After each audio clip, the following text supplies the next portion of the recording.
Вы, господа, совершаете ошибку. Это мистер Тергот Маршалл. Он адвокат. И вы проявите к нему должное уважение.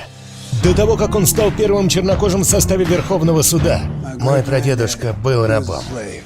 До того, как выиграл дело, покончившее с сегрегацией в школах. Мы больше не рабы. Тергот Маршалл был простым человеком с целью в жизни. У нас есть оружие, которого раньше не было.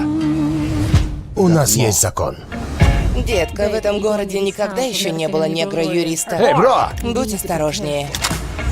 Ответ из ассоциации. Тергот, поедешь в Коннектикут. Джозеф Спелл, чернокожий слуга, напал на светскую львицу в ее же спальне.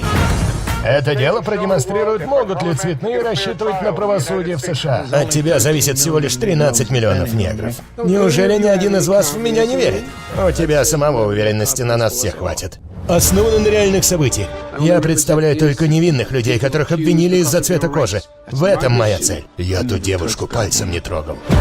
Мне нужен напарник, которому симпатизирует присяжные. Сэм Фридман. Рад знакомству, Сэм. Будь другом, помоги с чемоданом. Что у вас там, кирпичи? Оружие. Книги, мистер Фридман. Вы заявились в этот город, заварили жуткую кашу, а мне здесь жить, между прочим. Адвокат Фридман, можно минутку? Что вам надо? Теперь ты один из нас, Сэм. Настоящий борец.